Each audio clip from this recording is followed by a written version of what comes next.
Christopher. This is Good morning, everyone. We'll get started in a couple seconds once everyone takes their seat. We're still waiting for a couple of councillors to get here. I was almost late getting here. I was coming down Colonel By, and then the Pretoria Bridge was up. I got out of the car, and I'm like, "Don't you know who I am?" How did that go? And the guy's like, "Bailey Salinger for the 1990s hit show Party of Five." So I got back in my car and I waited.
How you doing?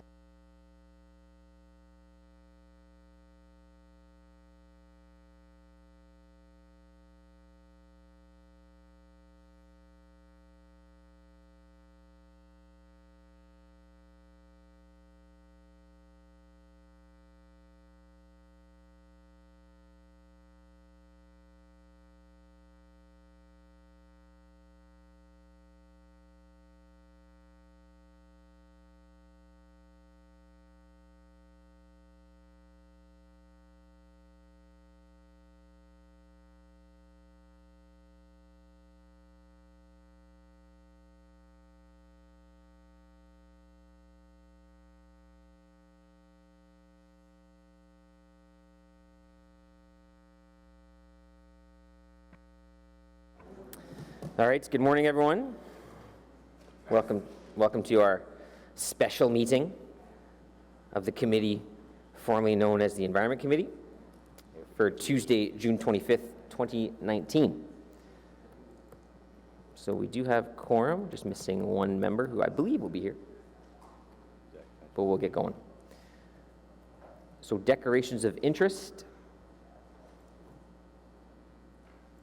That's a firm no. Communications, response to inquiries, update on the green bin program. And there are 3 items on the agenda. So we'll start with, I'll just go through each one individually. So we'll start with item number 1, which is source separated organics program implementation update. So we're not actually voting on anything today, but it is something that council or committee did ask for, to have staff come and present on the plan changes to the green bin program. So if I can ask staff to come up for that right now.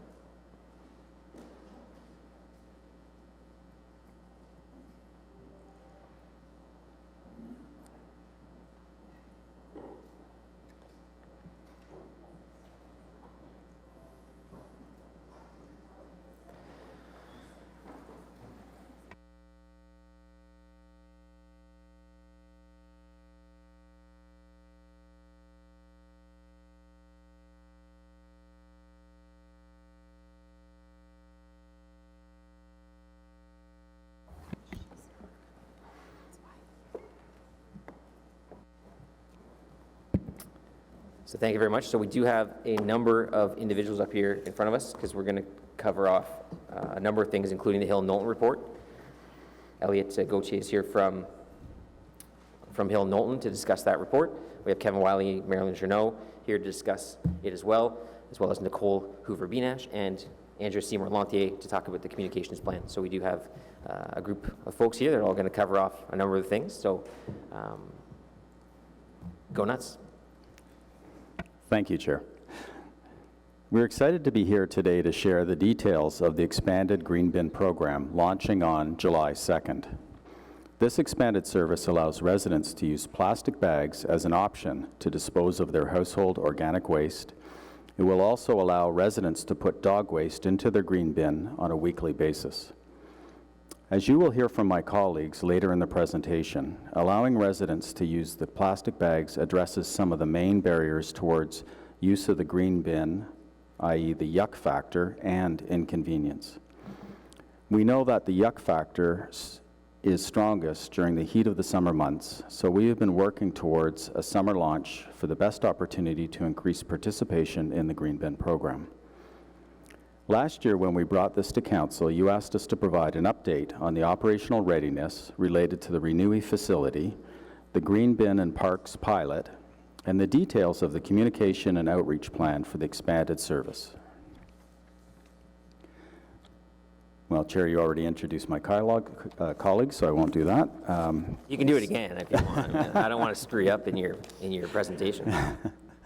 No, I'll pass it, at this time I'll pass it over to Marilyn Journeau. Thank you.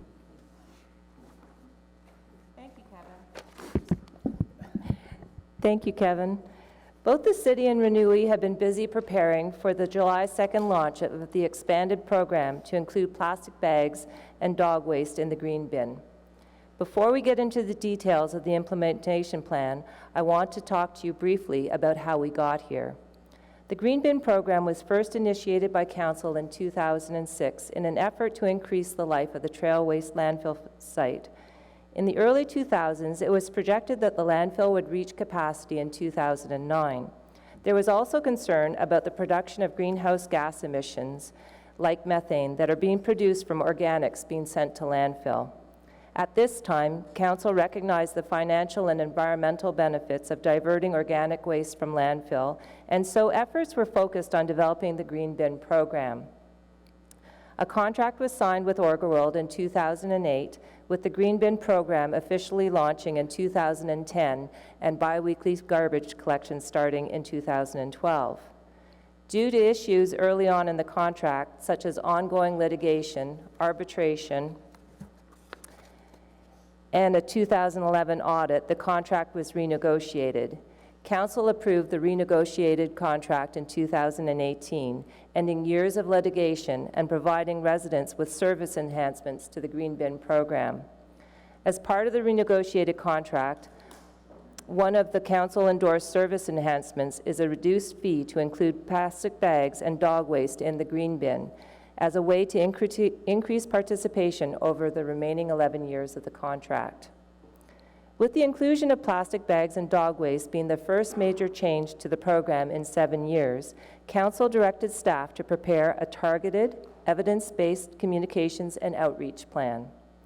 The direction from Council also addressed concerns raised by the audit of the corporate communications function, which found the original Green Bin program rollout in 2010 was not successful in identifying target audiences or providing tailored messaging. It was very clear to us that Council's expectation was that we come back with a robust, evidence-based communications plan, which you will hear about later in this presentation. To help us achieve Council's direction, we hired a global public relations agency, Hill & Knowlton Strategies, to conduct market research to provide information on attitudes, barriers, and behaviors related to waste diversion. Public information and media relations use that data to develop a communications and outreach plan with targeted audiences and strategic messaging. Elliot and Andrea will be providing you with these details later in the presentation. In addition to the communications and outreach plan, we have been working closely with Renewy to ensure that their facility is ready to accept dog waste and plastic bags.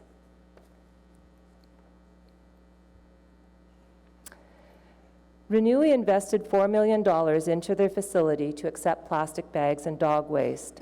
These upgrades are for improved odor control measures and the processing of plastic bags. Over the last year, staff have regularly visited the facility to monitor the progress and upgrades for the July 2nd launch.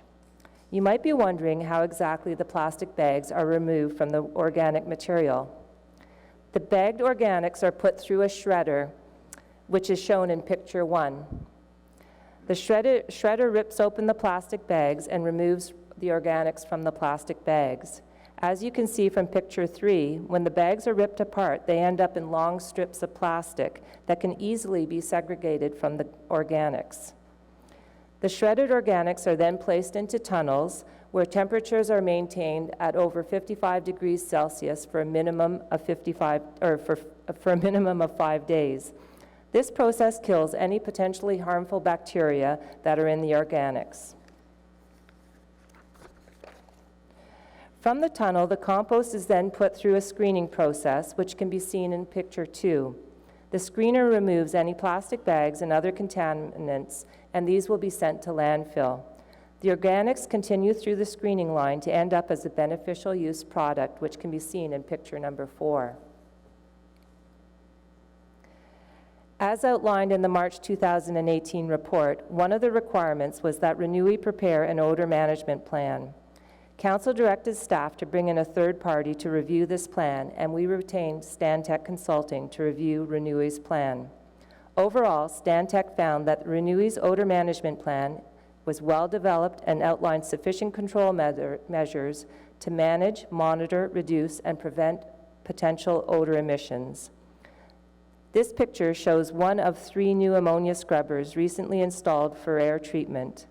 These will help to ensure that no odors are released from the plant with the introduction of plastic bags and dog waste.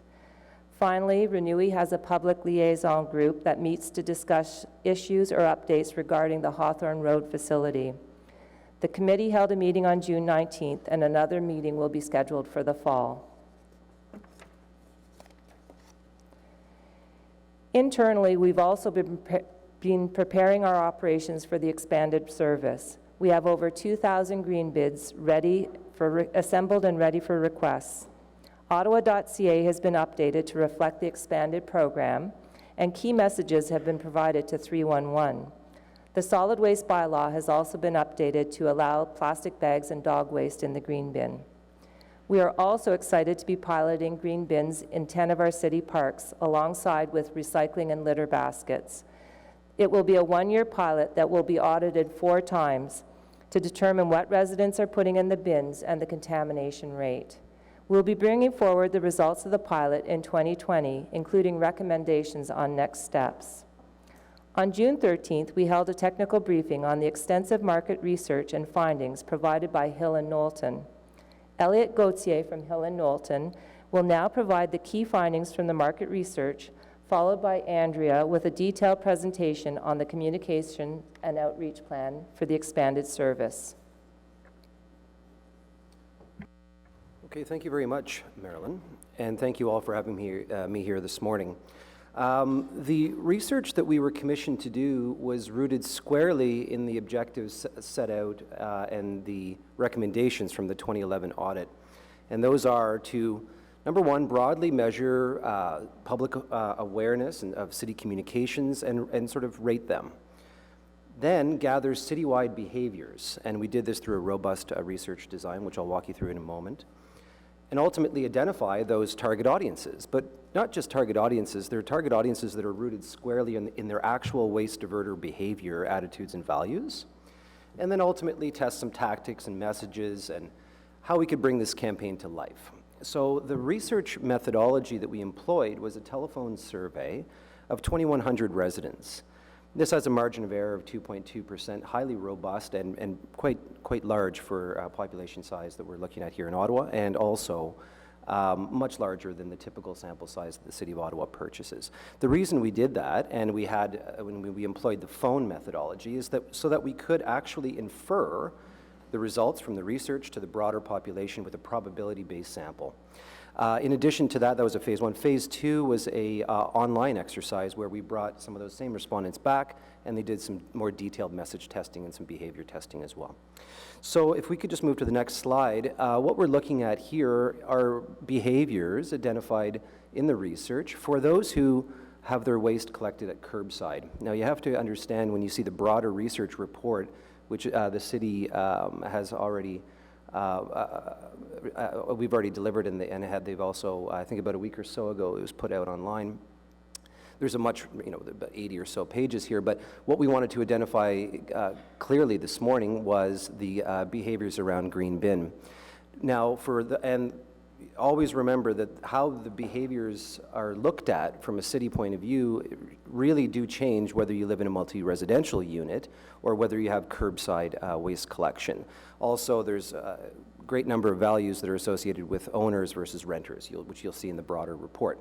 But what we wanted to call your attention to today was the behaviors related to green bin. And if you look at the column here, you're looking at 77% of the residents in the research indicated that they use the green bin at least some of the time. And the intensity of use, meaning the second column, about 7 in 10 of those indicate that they try to put everything they can into that green bin. Now, by way of comparison, when you look at blue and black streams at curbside, you're looking at near universal use and an intensity rate that's over 10 points higher than that. So there are different behaviors for green versus blue and black at the curbside.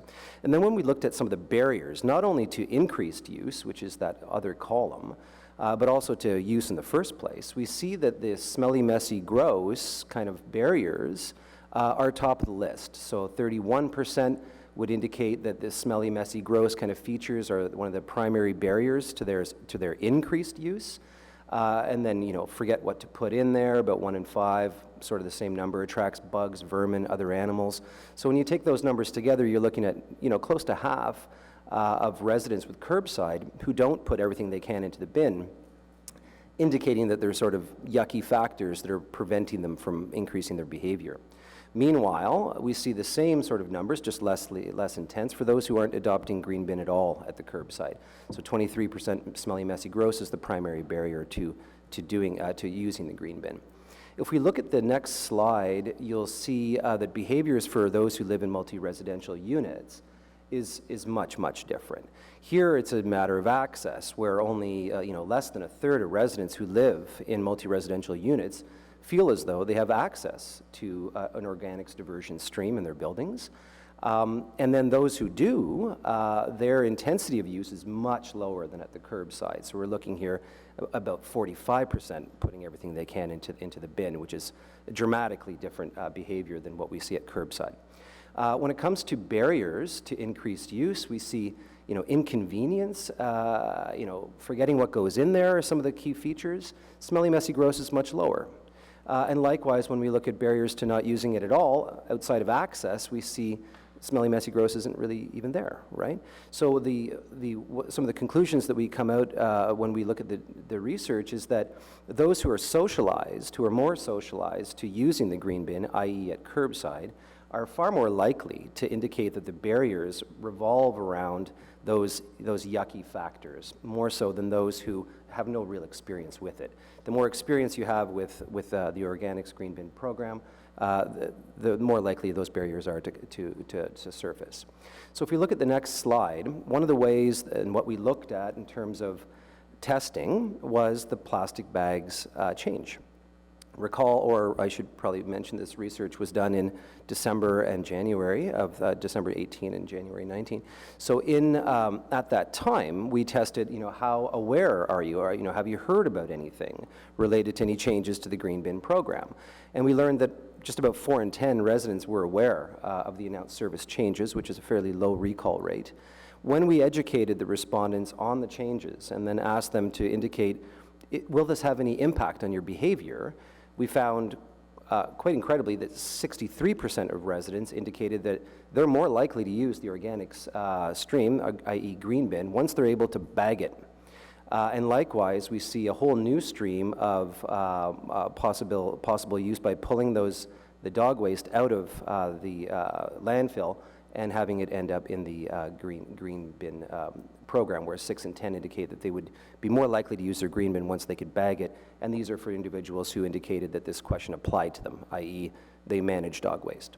So what we see are some mitigating factors around being able to bag the waste and cleanly or neatly or tidily, in any way you want to sort of use those words, be able to manage the waste in that way and mitigate some of those yucky factors.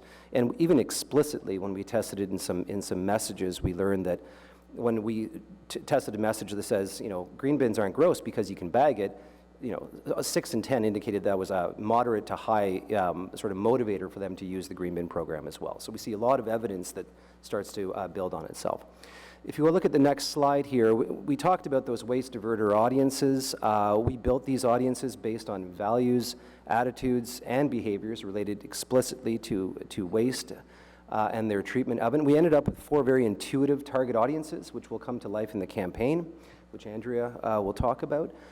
We have our superstars that are about 29% of the population. Again, this is modeled on that inferential sample, so you can plus or minus 2.2%, 19 times out of 20, we're looking at that's the distribution.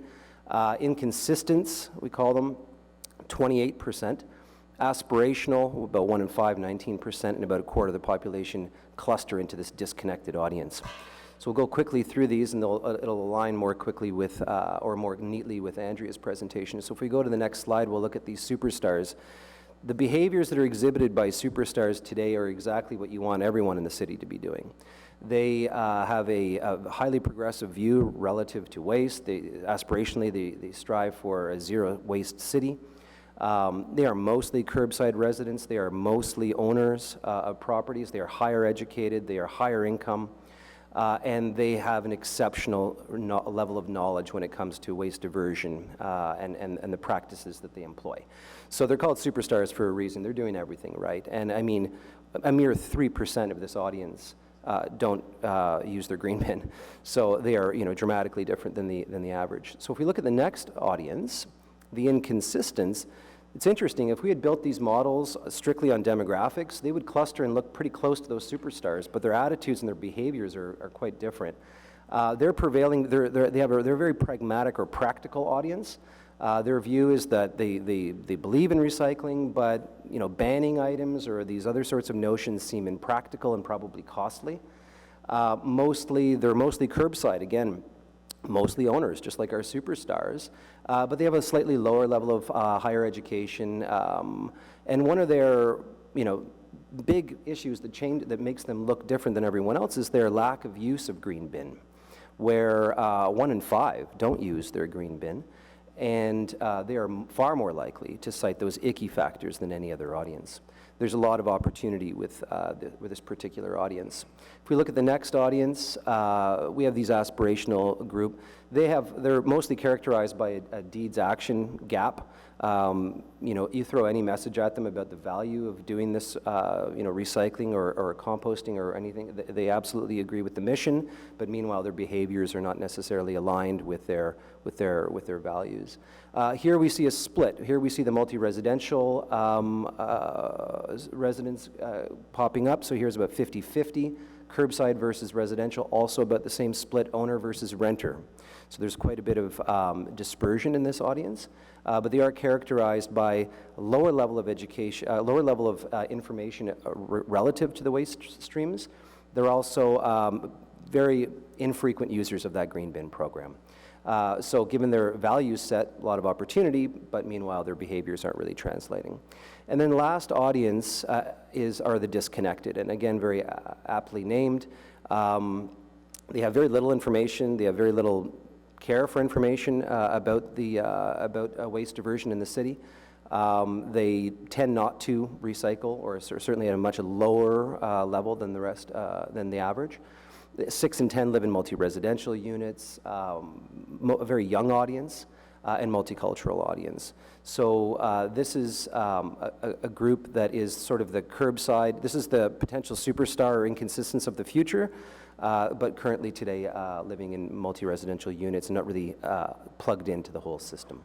So with that, I believe that's the last slide that we wanted to highlight for you. Of course, there's a great deal of detail that is available from the overall report that the city here has been using to build the campaign, and I'll pass it to Andrea at this point to walk you through how some of this data can come to life. Great. Thank you, Elliot. Now that you've got the update on the program changes, as well as quite thorough research on the attitudes and behaviors, I will be presenting the strategy on how we're going to communicate this to you. We will be looking at both the program changes, as in the change to accepting dog waste, as well as plastic bags, but we will also be looking at how we're going to tackle the barriers. So what the research has said is the limiting factors to people using the green bin and what we're going to do about that. Now, what we're going to be looking at in this presentation is who are we talking to, as described by Elliot, and who we're going to be focusing on. We're going to be looking at how we're going to be communicating it, where we're going to be communicating it. Now, first, I'm going to bring you through the background as to how we got here. Then I'm going to be giving you the campaign information and then timeline moving forward. So to move to the background, so as you'll recall and as you've heard, in 2011, the Auditor General did audit the city's 2009 and 2010 green bin program. The audit made several recommendations for future communications that are based on best practices in the communications industry. Some of these include the fact that for effective communications, you need to know who you're talking to, and you need to be able to tailor your message to those individuals, so that would be the target audiences. You need to be able to measure your success, and this includes benchmarking and performance measurement, because you need to know if what you're saying is working and making an impact, and you need to be able to adjust accordingly if not. Finally, you should be testing your messages before you invest heavily into the communications. So the audit recommended focus testing, but there are also other ways of doing this testing. So the last communication strategy that the city did pertaining to green bin was for the switch to BiWeekly Garbage. So this would have been in 2012. It was quite a robust strategy, and it also promoted the use of the green bin. It followed the Auditor General's 2011 recommendations, as well as the best practices in the communications industry. And it was successful based on the following measures. There were a high aided and unaided ad recollection rate. And what this means is people remembered seeing or hearing about the campaign without being prompted, and even more so once they were reminded of what the campaign was. This shows that the campaign did permeate the very crowded information market that we have out there. But more importantly than permeation, there was awareness. So more than 90% of people said they were aware of the changes, and they were aware of the information that the city was providing. And finally, the ultimate goal is behavior change. And we saw this with 36% of people saying that they increased their use of green bin based on the campaign. So some of what we're doing in this new campaign is based on these success factors in our previous. Now, in terms of the current context, last year the Environment Committee did request that the communication strategy come to committee and be presented here to you today, and that is why we're here. As a result as well, as a result of the Auditor General's report, we did procure Helen Knowlton to undertake the market research to assist us in our communications for identifying these target markets, for looking at how we will most effectively achieve the program results that we want to achieve. So this provided us with the information necessary to develop an evidence-based communications and outreach strategy that aligns with the best practices in the industry and the AG's report. So as you know, the program goals for the next slide is really we want to increase our diversion rates, and the communications will support this. But in addition to this, the communications strategy aims to increase awareness in the public of the program changes, and we will be focusing on the hierarchy of bags. So the fact that if you're using paper bags, you can continue to use paper bags. Reusing plastic bags is simply another option that is available.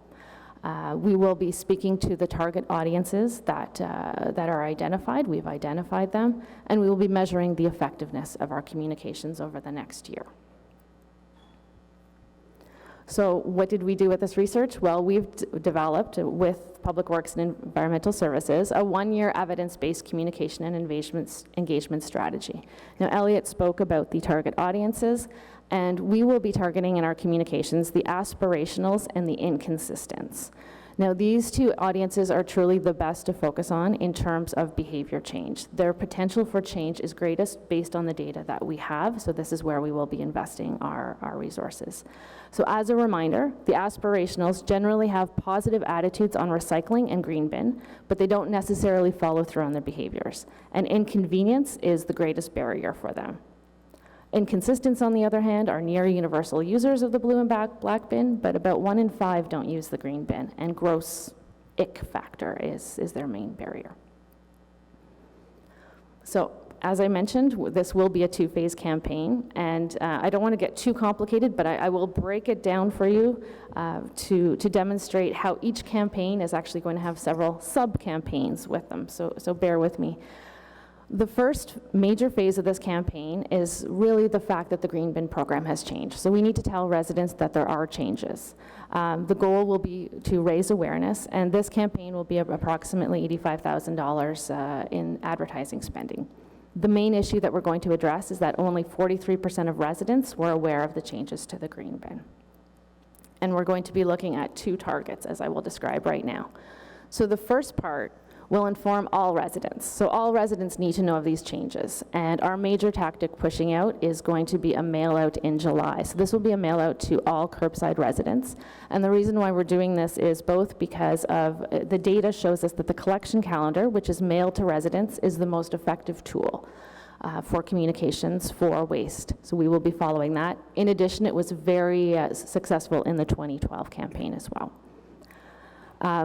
You'll see the data points that we are looking at. So we want to impact the fact that 56% of people are not aware of the program changes, and 63% of people are more likely to use the green bin once plastic bags are permitted, and 61% of dog owners, or those who manage dog waste, are more likely to use once that is permitted. Now, after we've communicated to the city as a whole, we will be addressing these specific target audiences. So the aspirationals, who are the ones who have positive attitudes on the green bin but don't necessarily fall through in action. Inconvenience is their main barrier. So our communications will focus on that factor. Also, which impacts our communications, is really who they are. So who are these people? 50-50 curbside and multi-residential, so we will be reaching out to both curbside and multi-residential residents. They tend to be lower income. 13% are allophones, and 1 in 5 are members of a visible minority. The reason why this is important is we need to consider this when we do our communications, that English, French may not be the first language. So not only are we looking at translation in terms of outreach and such for some of the primary languages, our day-to-day communications need to have plain language. We will be using images to help explain, and we'll be ensuring that we're inclusive in the images that we use in our campaigns as well. You'll see the largest concentrations of the aspirational are in the above wards, which are Bay, College, Rideau Vanier, Somerset, Alta Vista, and Cumberland. And this, again, this is just where they index higher. So you will find aspirational and inconsistence in every ward in the city. So whether you're rural, suburban, urban, they live in those wards. But they do index higher in these wards. So why this is important in terms of communications is we will be able to target specifically these areas. So whether it is bus shelters, for example, in these areas with messaging specifically for aspirationals. Similar in our outreach, when there's door-to-door, this is where they will be knocking on doors. So moving on to the third phase of the general awareness campaign, we will be focusing on the inconsistence. Again, these are the near universals of blue bins and black bins, but the gross factor is what they don't like. So what's important here is they are the ones most likely to increase their green bin use if plastic bags are allowed. So that will be an important message, but again, we will still be focusing on the variety of options as well. Again, you'll see where the largest concentrations of these residents are. So now that we've completed the general awareness and we've told residents that the program has changed and we've given them their options for disposing of green bin, we are going to be tackling the specific barriers that were identified. So the research really does tell us who and what are the barriers are in terms of what people put in the green bin. So we will be developing 10 individual campaigns, tackling not only what the barriers are, but looking where the individuals live and what target audience they are. So it's actually kind of a tiered targeting system, which is arguably the most targeted campaign we've done in the city for at least 10 years. So we'll be looking at both aspirational, inconsistent, curbside, multi-residential, and this campaign will run for about a year, and the budget for that in terms of advertising placement is about $150,000. The next page shows you some of the campaigns that we'll be focusing on and some of the barriers we'll be focusing on. You'll see there's several on multi-residential, which including a mail out in 2020. So we will be mailing out specifically to multi-residential buildings in 2020 to help promote the use of the green bin. And just to help illustrate, I'm going to give you 2 examples of campaigns and how we would fit this targeting within the campaign. So the example of the inconvenient, specifically for the multi-residential, aspirationals are more representative in that group. So again, they generally have positive attitudes on recycling, but they don't necessarily follow through on their beliefs. So we are going to tell them how these changes to the program are going to make it more convenient, since inconvenience is that major concern for them. We will also be including some environmental messaging. So the data shows that environmental messaging is the one that actually motivated them the most in terms of action. So we will be including that in that campaign. Similarly, the More Than Food Scraps Go in the Green Bin is a campaign that tells people things like pizza boxes, for example, can go in the green bin. And in that area, we're going to be focusing on the inconsistence, those who use it but don't necessarily always use it or sometimes forget what to put in there. So we will be addressing the gap between their intention and their action as well, and we'll be giving them information on what goes into the green bin, promoting Waste Explorer, et cetera, to help them know what they need to do to increase their usage and encourage them to do so. So as you can see, these campaigns are very targeted. We are looking at a variety of options to reach them, and again, the channels that we are going to be doing and using are ones that identify with those target audiences and that they use. So we'll be using some traditional communications, but also some non-traditional. We will be sharing information with councillors, as all councillors have all primary audiences in their wards. And we'll measure and we will adjust throughout the campaign, and we'll be doing some live testing throughout as well. Beyond the communications, we will be doing engagement and outreach. So we will be using some channels, as I mentioned, that we don't normally use, like Snapchat and Reddit. We will also be using Engage Ottawa, which is currently in its pilot phase. Engage Ottawa is an engagement tool where people can go on to have dialogues, get information. It's specifically to Ottawa issues, Ottawa programs. We'll be ensuring that we use the green bin there to answer questions. Public Works and Environmental Services will also be reaching out face-to-face, as face-to-face is often the most effective way of engaging and providing information to people. So they will have a green bin brigade that will be going door to door to help answer questions and provide green bins if necessary. As you will recall, when some of the target markets, not having a green bin was an issue, so this will address them. They'll focus again on wards that over-index in the target markets. And they'll be doing face-to-face and creative outreach. In addition to that, we'll be using technology, including existing technology like the website and the Recollect app. But we are also looking at Home Assistant. How do we incorporate this information into Siri, Google Home, Alexa, to allow that information to be easily accessible within individuals' homes? Artificial intelligence through a web chatbot as well. We'll be looking at how can we create a chatbot for the web that can answer questions. Both of those two technology elements we're looking at for 2020. In addition, we'll be reaching out to stakeholders, so pet stores, veterinary clinics for dog waste, as well as, again, multi-residential buildings. So before I wrap up, I just wanted to address a couple of the concerns and questions that had been asked in previous committees just to provide you some information on that. So one of the concerns was, has the city been effective in communicating waste diversion?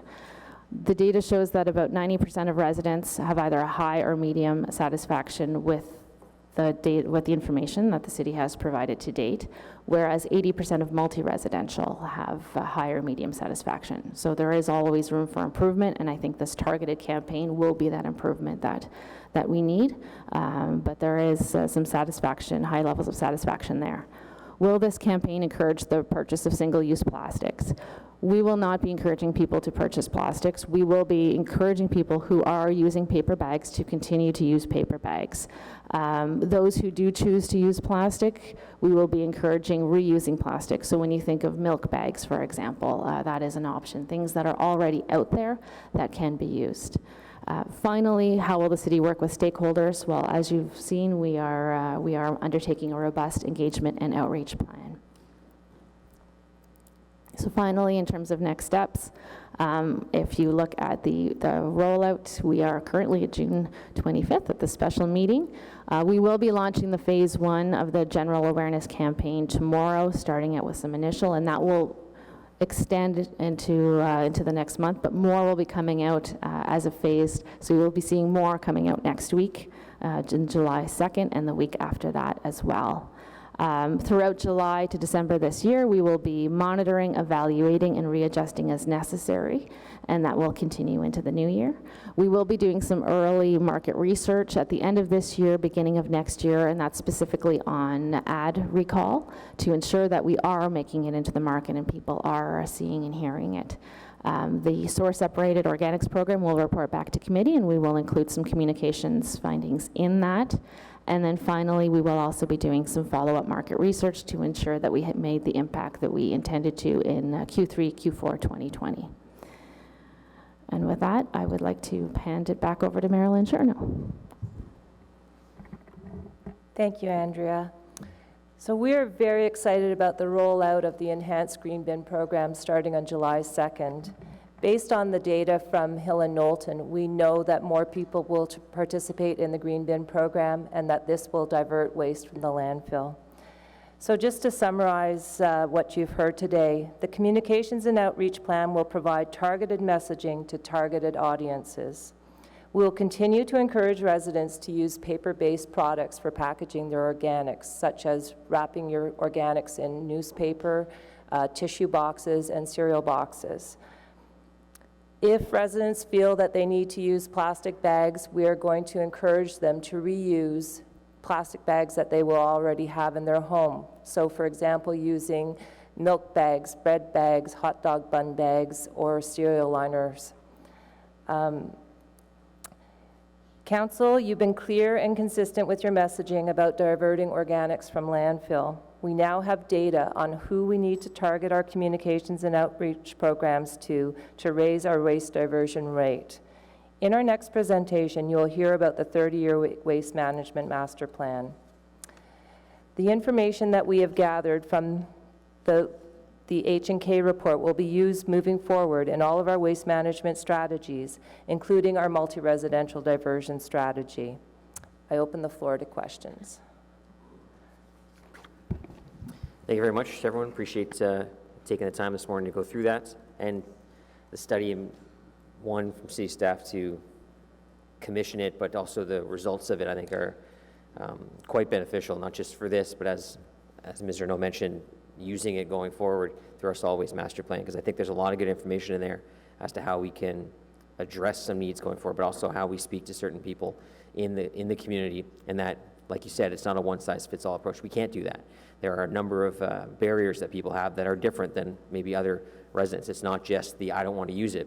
There's some other challenges. I know just with following an interview I did on CBC recently, that just in the thread alone on Twitter, there are people that said, well, I wish I could, but I can't haul the 80-liter bin. I said, well, we have smaller bins. They had no idea. So it's even something as simple as that. Now we get them a smaller bin. Now they're using the program. That was, I think, even if it was just 2 people on that thread, I think my office has coordinated them getting that smaller bin now. It brings people in that maybe weren't there before. So I think there's a lot of stuff we can keep doing here, but I know this is a great start to go in that direction. So we don't have any delegations, so we'll go straight to questions from members of the committee. We'll start with Councillor Brockington. Thank you, Mr. Chair, and good morning to everyone. Thank you for the presentation. It's appreciated.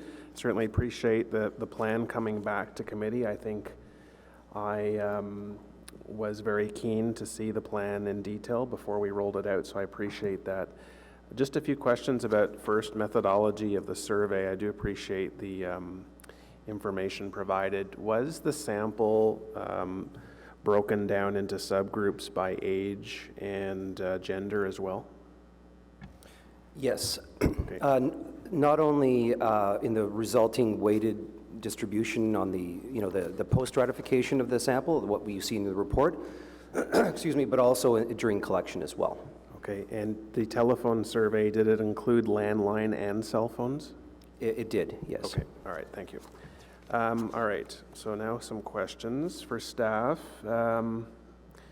First, maybe back to the gentleman just answering. On page 8, there's some overall market research highlights. You have one metric, 63% of residents or more likely to use the green bin once plastic bags are permitted.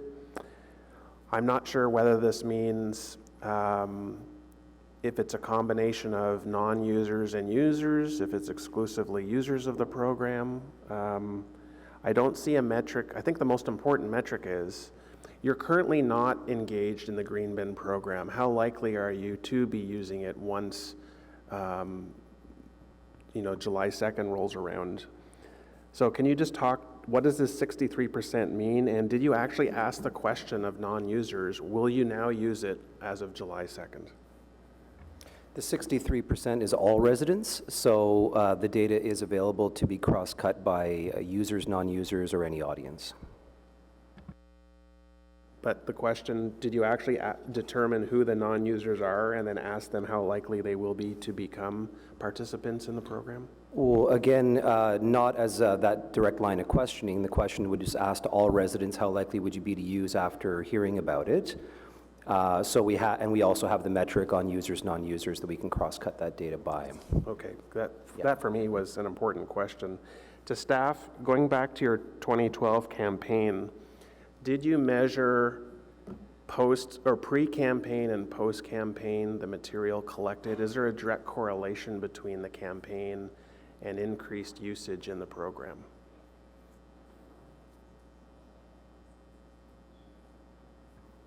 I can speak to that was aligned with the 2012 service level change where we went to BiWeekly Garbage. We did see a significant bump up in participation, not only in the green bin program, but in the blue and black box program. So there is multiple issues at the same time coming forward. So this, in my mind, will be the first real opportunity to gauge whether our communication strategy is effective, because I think going to weekly organic collection is significant, and it would be hard to skew from that experience whether the campaign was effective or not. I'm not, don't read me wrong, I think what you've outlined for your campaign is pretty solid. I just want to make sure that we know these campaigns will be effective. We just mailed out the waste collection calendars to people across Ottawa. Why couldn't we have included it and avoided a second mail out for the changes coming July 2nd? Unfortunately, the timing with the collection calendar didn't quite align. We did need to get it out in advance to ensure that people had it. What the concern was, if we included too much information before, there's a confusion of messaging, and we might have people starting to use plastic bags before the facility was ready. Okay. One other issue with the yuck factor is actually maintaining your bin, cleaning it. You've been silent on this. Is there going to be any information shared with folks about effective ways to not get to the point of insect infestation, what the most effective cleaning tools are? I think there is a private company that specializes in green bin cleaning. Is this information that is going to be part of the campaign? I think this is just as important as convincing people the importance of using their green bin, but also how to maintain your bin. Yes, we can look at that as part of one of the future yuck campaigns. The other suggestion I'd like to leave with you is the opportunity to make those little paper bags available at cost at community centers and libraries. I don't know what the research says of people who use libraries. I assume they're perhaps more engaged than the average resident. That's just an assumption, but if we can maximize opportunities at our city facilities for people to, as part of your campaign, acquire these bags. I don't want to put private companies out of business, but I think we need, for a short period of time, to make these available. So I've suggested this before, and I think, at the front counter, that could be an option. Mr. Wiley, I just want to ask you a question, and I don't mean to put you on the spot, but how are you yourself as the general manager going to measure success? We have a 44% participation rate. How are we going to be able to hold you accountable that this was successful? Do you have targets set that you expect this to be 60%? Are you going to be satisfied if we hit 65%? We all agreed that 44% is not acceptable. You're the head honcho leading this campaign. What does success mean for you? Chair, very good points. I think there's two questions there. One is how do we measure participation, and we do regular set-out surveys, et cetera, along with our waste audits, and that's how we monitor participation. The second part of the question, and certainly as the general manager, and I can speak for solid waste staff, we're not happy with what the results. I've said that before in the past. We're certainly not happy. But that's the purpose of the solid waste master plan. We're coming forward with that plan. We'll be recommending, we'll be consulting, and then we'll be recommending diversion targets to council for adoption. So I think that's probably the best way to go forward on that front. Finally, I've heard Mr. Chair, Ms. Journeau say in the past that in jurisdictions that have allowed the use of paper bag, there was an almost 10% increase overnight. I believe those were the words. Yes. In the participation rate, are we expecting a similar bump in Ottawa? Yes, we are. Okay, very well. Thank you, Mr. Chair. Thank you. And just to be clear, we've actually tied Kevin Wiley's salary directly to waste diversion. So we monitor it bi-weekly, and if by Wednesday night our numbers aren't where we think they are, Thursday morning he doesn't get paid. It's a very effective strategy that we'll be using going forward with all staff and councillors as well. So, Councillor Menard, you're next. Thanks very much, Chair. On that point, how often will we get updates back to the committee in terms of utilization rate or participation rate in the green bin program, and how the plastic bags may or may not be having an effect on that program? As part of the Waste Management Master Plan report that we'll be speaking to next, we will be coming back to Council in January of 2020 with some updated numbers. Okay, so January, so it's about 6 months, 7 months away. Or maybe I should say Q1 of 2020. Sure, Q1 of 2020, and we'll see an update on how the green bin usage has been affected by the campaign and by the plastic bags. Okay, that's helpful. In terms of the quality of the organic material produced, do we take a sample before this program's being implemented, or several samples, and then are we going to be sampling after, say, 6 months down the road, to look at how the quality's been affected of the organic material being sold? Our contractor, Renewy, is responsible for meeting all ministry standards and regulations with regards to their compost. So they have a mandated sampling program, and they have to provide the results to the ministry. So we actually don't take samples at their facility, but we have access to all of their data should we want it or need it. Okay, can I just provide direction then that I'd like to see that? I'd like to see what the before and after results are of implementing plastic bags in the green bin. And if that could come in Q1 of 2020 as well, that would be helpful. So to make sure we've got the data before this is being rolled out would be helpful. Just to build on that, Renewy actually has updated their screening process as well. So where we did see a presentation, I know previously about some stuff getting through, they've updated their screening process, so that is less likely to happen going forward. Yeah, no, certainly. And I mean, I've talked to some farmers in rural areas that do purchase the organic material there, and so I know they have that concern as well. And so that's a good thing. I'm hoping that the material actually improves. The budget for this campaign is $150,000, you had mentioned. Go ahead, sorry. One of them is 85 and one of them is 155, but that's solely the paid advertising. So there will, in addition to that, be a lot of, the city has access to, we call it free assets, but it's things like digital billboards, bus boards and such. So this is solely the paid advertising and does not include the outreach.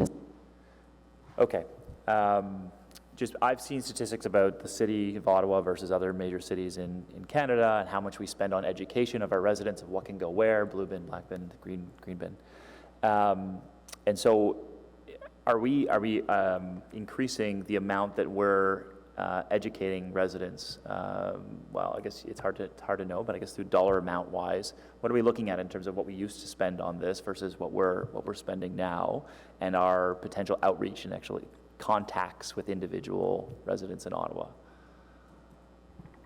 Yes, this is a higher spend for sure than in past years. In addition, though, more than just the value, the targeted approach, so rather than I hate to call it a shotgun approach, but it is going to be so not only are we increasing the spending, but we're targeting the money that we're using through the market research in the most effective way that we see.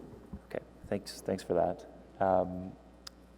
The survey itself is interesting, but of course, a lot of people say they'll do something and then they don't after. That's human behavior, and so because they say, well, if this is done, yeah, I'll probably end up doing this if this is done. But oftentimes, the proof's in the pudding. They don't end up doing it. So I am interested in success associated with the plastic bag going in the green bin. And how it compares to the initial survey. One of the ways to implement, usually you shouldn't implement policy based on a survey. There's a lot more information you need. Of course, I know you folks have taken some of that into consideration. But in terms of the survey itself and implementing a citywide policy, did we consider a pilot project of any sort in, say, one of the wards that you had identified as being a potential major uptake of this program? I think Somerset was on there and a few others, Alta Vista. Did we consider a pilot in this before implementing this citywide policy? It would be difficult to process the material in that we needed Renewy to upgrade their plant. And in addition, we don't do waste collection based on wards, we do it based on zones, and it would be really hard to implement in one zone and not in other zones. It just seemed more reasonable to roll out the program across the city. Okay, and then just my last question. So, because I had seen this before, but our current use of the green bin versus what we think it's going to be. Can you just be as clear as possible on what our current use is, both by number of households and by tonnage, and then what we anticipate that will be after this rollout of communication and green bin, just if you can. Based on our set-out surveys, approximately 50% of the residents are using, or the homeowners are using their green bin on a regular basis. We anticipate that this will jump by 10% after the implementation of the enhanced services. And we're expecting by 2020 that would mean an additional 20,000 tons of organics diverted from the landfill. Okay, so 75,000 to 95,000, around that figure? Actually, the 75,000, there's also leaf and yard waste that goes to Trail Road, so it's more like 84,000 tons of organics that are currently being diverted. Okay, and because you could choose to divert that leaf and yard waste in different areas. Okay, thank you. Exactly. Appreciate that, thanks. Thank you. Councillor Drews. Thank you, Mr. Chair. We thank you for this presentation. We're also excited to have a new green bin program rolled out with Renewy. I know I sit on the PLCs and I've been taking a lot of information because also it's reside in my ward. But I'm really happy to see the new ventilation system and the 2 new bin that they build and how the new process is going to be proceeding. And I know based on the presentation you gave us a lot of context on why we're here today, which is I personally think the green bin program was failure from launch from back then, and I don't think we really implemented properly, this is in the past. But I'm happy to see Andrea's plan on how we're going to reach out to our community and how we're going to implement the relaunch of the program. I have a little, are we going to be able to have or communicate to councillors going to have to be able to implement or have impact or information on how we need it to be done in specific on each ward? Because I'll tell you what, around this table, each councillor knows what is the diversion in their area and how the garbage collection happen, and they know who's using it. Most people, what they hear from people if they're using it or not, and we probably have a lot of impact on how we make this program successful if we have an input on how those messages are going to be going out, because messaging is important. And to me is, specifically in rural area, I remember when the green bin was launched, it was shoved down their throat. And I remember people kicking them out of the curb and throwing them out at the end of their laneway because they don't want to participate. And for us, it is, if we really need the anticipation, we're anticipating that more engagement. And I know that we're lots of people in my community that will be using green bins. Specifically now, we make it convenient. And it also, what it's going to eliminate for us, stop talking about bi-weekly garbage collection and weekly garbage collection, because if people right now does what they're supposed to do in their kitchen and separate their organic from and do the recycling, really shouldn't have any yak factor and any more maggot. Am I correct on that assumption? It's just like, is that something, is the messaging is right what we're trying to put out to the consumer? Chair, the councilor's absolutely correct, and in my mind, we've made it, I won't say weekly garbage pickup available again, but it is, as you said, it's getting the worst stuff out of the garbage stream, and it's providing a weekly collection service via the green bin. So to me is, and I agree with you. I know we're not bringing weekly garbage collection, but the people that the percentage of the people that are outside keep saying, well, we need to bring weekly garbage collection back. Well, no, you don't. Right now, you have the mechanism, and you really have the tools and the flexibility to use your green bin program more and be able to actually add more stuff into your bin program with kind of very flexible and what's going to outside your house every week. So can we probably, can we find some language or a messaging also towards each individual ward about those messaging? Specifically, I would say like balancing your bi-weekly garbage collection, the weekly garbage collection, getting rid of the yak factor. All these messaging are important. They attract people to start reading your material when you're really promoting and relaunching this program. This is just from probably marketing perspective and how we need to really attract those people. Specifically, you're going to spend so much money on sending material through the mail. People's going to look at they're going to see green bin. They're not going to probably look into the detail and they're going to toss it right in the garbage. So those messaging, I think it's very important, and I think we should focus on the messaging because we really need to see this program successful and really help our community from get rid of the yak factor. People keep talking about it, but we have an opportunity right now to really launch it properly. Chair, yes, we'd be happy to meet with the various offices to receive some input on specific regional, we'll call it local issues. The general information that we'll be focusing on will be the aspirationals and the inconsistent because they are everywhere, but I do understand that there may be some differences. Also in the information that will be provided to members of council, there'll be as well things that are adaptable that can be changed based on local issues, local concerns, local preferences. Thank you, because we do have, I'm sure most councillors here have a newsletter, we have our own communication, let's be able to use those, and let's actually get our messages customized to our community. So I think that will be very successful. If we can work with you on those messaging, that will be very helpful specifically from rural perspective. So, thank you, Mr. Chair. Thank you very much, Councillor DeRoos. Councillor Eglai. Thank you very much, Mr. Chair. First of all, I just wanted to say that Councillor Brockton's suggestion that somehow we make the bags available at cost through city facilities, I think is an interesting one. So I just wanted to put that on the record. I'm supportive of looking at that option. The other is I've never seen so many adults in a line so excited about dog poop in my life. But I can understand why. Question I have in terms of the approach that was used for the survey and putting together a plan. it seems to me, and I'm not saying you should have done it differently, but it seems to me that all the questions were carrot questions. If we allowed you to do this, would you do that? And if we allowed you to do this, would you do that? There don't seem to be any stick questions. If we checked your garbage weekly, would you do it? If we made you pay for a tag, would you do it?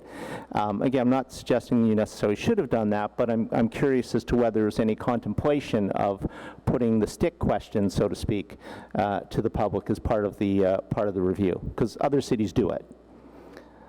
Chair, interesting suggestion. That wasn't part of the scope of Hill and Knowlton's assignment, but that piece will come when we start consulting on the master plan. All those options that you just listed there will be part of the public consultation, robust public consultation, so that we can come back to council with some good information for them to make a decision on. Okay, again, I'm not necessarily saying you should have gone down that road. I just want to know why you didn't go down that road. And so that's a good answer. And because I think with the numbers that we have, honestly, we have to look at all the options going forward to you're not happy with the numbers, we're not happy with the numbers. And so we need to find a way forward. The other suggestion I was going to make, or question I was going to ask, was around the messaging that's going out. In my office, in dealing with people who are experiencing the yuck factor and the reluctance, one of the things that we've found is it's far easier to explain what can't go in the green bin as opposed to what can go in the green bin. And I've raised this with staff before. I think it's a much shorter list what can't go in the green bin. If you got to go through and try and find out what can I put in there, and the list is endless, from pizza boxes to fish carcass to dog poop to where actually, I think, correct me if I'm wrong, what can't go in the green bin is actually a much shorter list and would be less work for people. So I just put that suggestion out there as part of the messaging. Rather than telling people what they can put in, it might be easier or an alternative way to tell people what they can't put in there. And again, I think that's a much shorter read for people. It's a much shorter list. Just my suggestion. Thank you very much. Councillor King? Thank you so much, Mr. Chair. And I'd like to echo some of the comments that Councillor Eagle-Eye just made about communication and making it easier. So I know that we're looking at introducing these different approaches towards what goes into the bin. I'm just curious about the continuous communication, because I think that that's a major factor as well. I think of my experience with the bins and the fact that if I get it wrong, which I have done, in terms of the operations, sometimes I'll get a little tag saying to remind me what should be placed into the bin. So I'm just curious from that perspective, has there been any thought about the ongoing communication? Because we know that communication is always an ongoing process. Yes, Chair. So this initial campaign was created for 1 year, knowing that it will grow beyond that. And at the end of the year, when we do the market research, I think it will show us where we have to go and what we have to do moving forward, whether it's on the engagement and outreach side or on the communication side. So I think the July-August 2020 date next year is not a finite end date. Communications will continue beyond that. All right, thank you. Just, I know there was a follow-up question from Councillor Brockton, but I'll ask it on his behalf. Just curious, I think we have the list of the 10 parks that we're launching organics collection in. Do you have that list offhand? Unfortunately, I don't have it with me at this time, but I can get it back to you after the meeting. Sure. If you just want to send the members, actually just send all members of council just a short memo with the list of those parks, I think it'd be useful for everyone to know. Yes. Great, thanks. So any other questions for staff on this matter? Seeing none, just want to thank you again for taking the time to come and present this today. Best of luck in the rollouts, and we'll stay on top of that. I think too that the monitoring, I think we'll probably talk about this a bit in the solid waste master plan, but having that monitoring, even if it's a memo to council, an annual report to council just to talk about where we're at and how we're doing. I think it's beneficial. All right, so on item number 1, at the Standing Committee on Environment Protection, Water and Waste Management, receive this report for information. Received. All right, item number 2 is the Solid Waste Master Plan Roadmap. I'd like to welcome Marilyn Jeanneau and Kevin Wiley and Nicole Hoover-Benash. Thanks for moving over. It changes it up a little bit, keeps us guessing.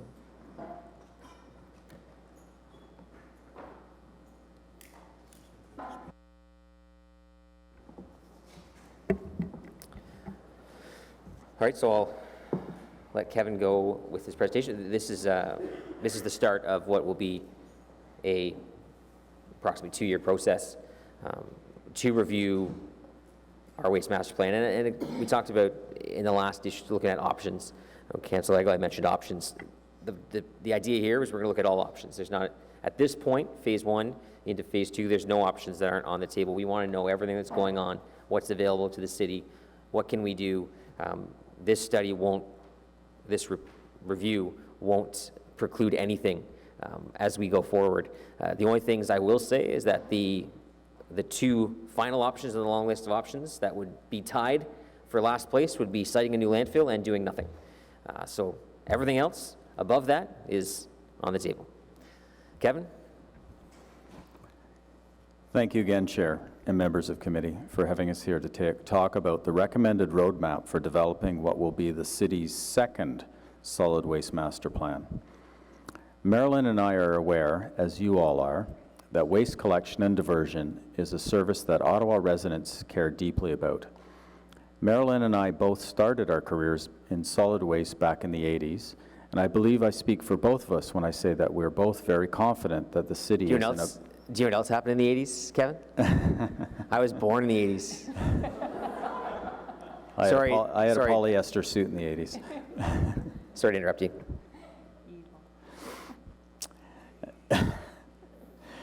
And I believe I speak for both of us when I say that we are both very confident that the city is in a better place for a solid waste master plan now than we were less than 20 years ago at amalgamation.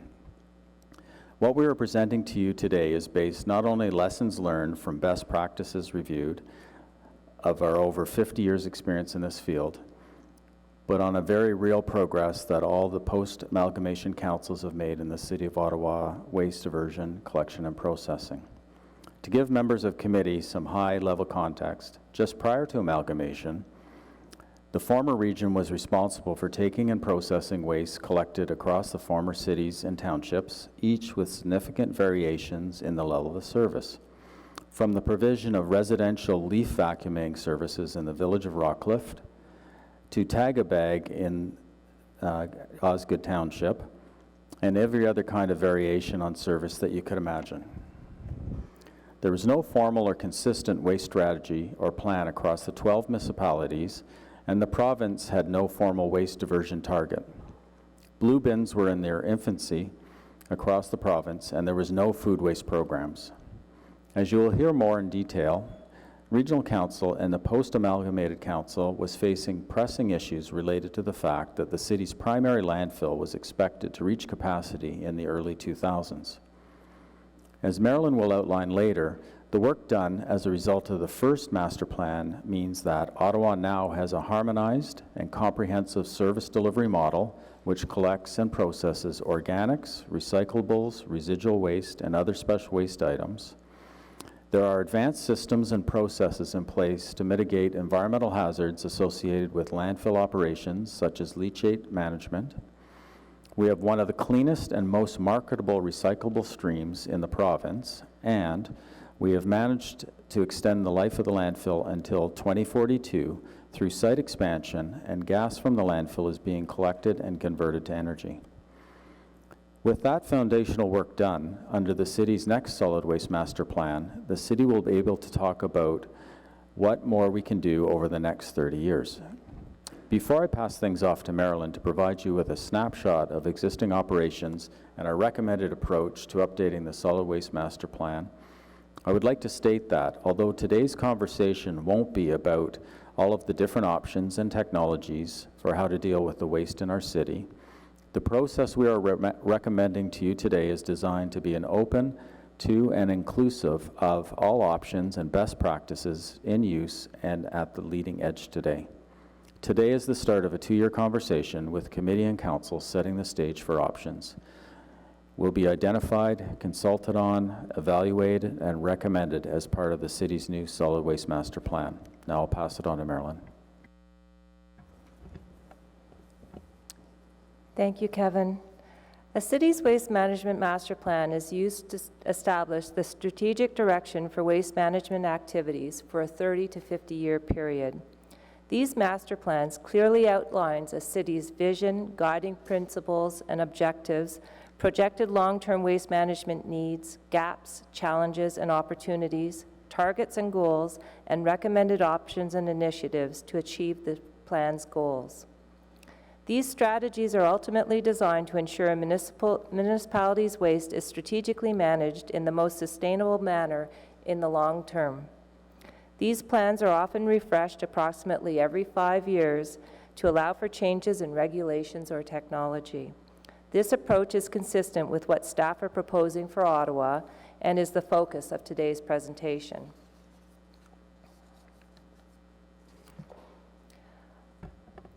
Ottawa's first waste plan was approved in 2003. This plan was designed for a 20-year planning horizon and was in keeping with the thinking and legislative framework of the day, with a focus on the three R's, reuse, reduce, and recycle. As Kevin said, it is important to clarify and highlight up front that the first master plan was created during a different period in the city's history and under different circumstances from today.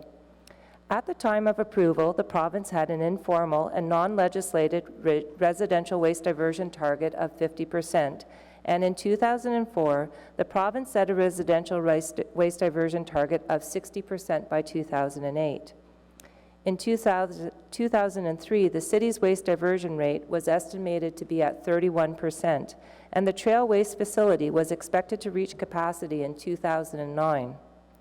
Extending the life of the landfill and improving how we manage leachate was a priority during this time, as the council of the day was well aware of the fact that siting a new landfill can take almost 10 years and cost several $100 million.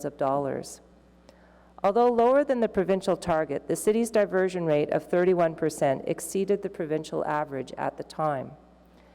Actions taken under the first master plan have contributed to a 12% increase in residential waste diversion for both curbside and multi-residential, from 31% to the current 43%. This is largely attributed to the launch of the Green Bin program in 2010 with weekly pickup, the change to BiWeekly Garbage pickup in 2012, and the multi-residential waste diversion program. As many on this council may recall, staff initiated an update to the solid waste master plan several years ago. However, staff recommended the deferral of the update in February 2016 until the municipal role under the new provincial legislation was better understood. With that context in hand, I would like to now provide an overview of Ottawa's waste management system before we get into the recommended approach to the second master plan.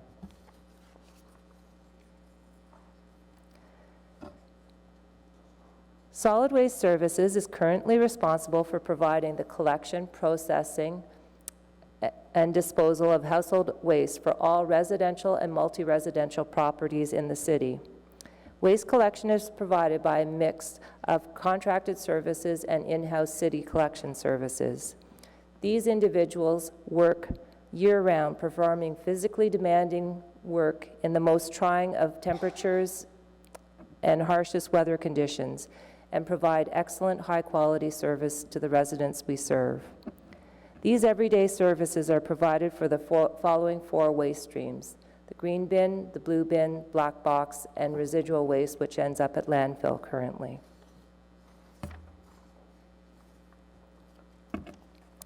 In addition, the city provides a number of targeted waste programs to its residents and businesses, such as separately collected leaf and yard waste, which is collected predominantly in the spring and the fall and is sent to the city's Barnsdale Road composting facility.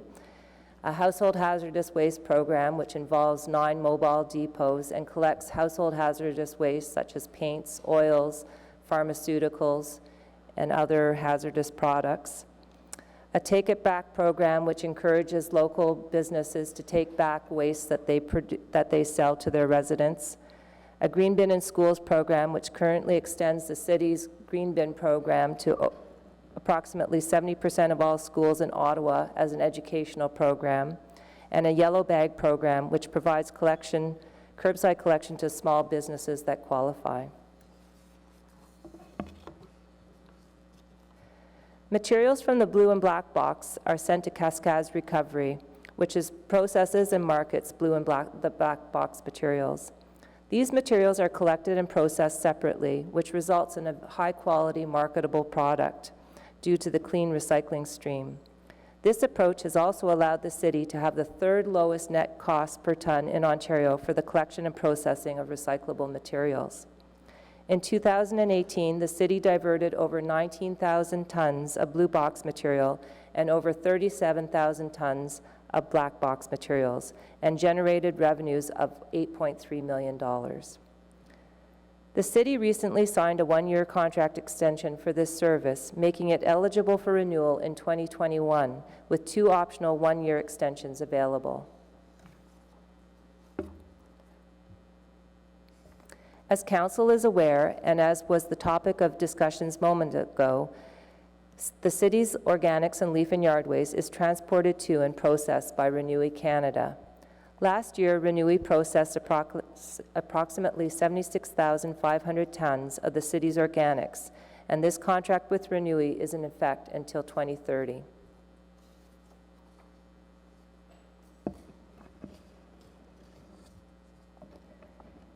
Any materials from the city's curbside and multi-residential collection which are not diverted through our diversion programs are sent to the Trail Waste Facility for disposal. The Trail Waste Facility is the city's primary landfill, which was opened and started receiving waste in 1980. The Trail Waste Facility has an approved capacity of 16.9 million cubic meters and a projected life expectancy of 2042, with extremely limited ability to expand this landfill any further. As indicated earlier, this means that the city expects to begin planning for a new landfill or alternative technology in the early 2030s at the latest, with the cost expected to be several $100 million. In 2018, the Trail Waste Facility received approximately 136,000 tons of curbside waste and approximately 50,000 tons of multi-residential waste. The city also owns the Spring Hill landfill, which is operated under a management agreement with Tomlinson Waste Management. This landfill is temporarily closed to help manage environmental impacts at the site until a permanent solution is approved by the ministry. There are also 4 privately owned landfills within or near the city boundaries that collect industrial, commercial, and institutional waste and residential waste from outside the city limits. Currently, the city has no contractual relationships or obligations with any of these facilities.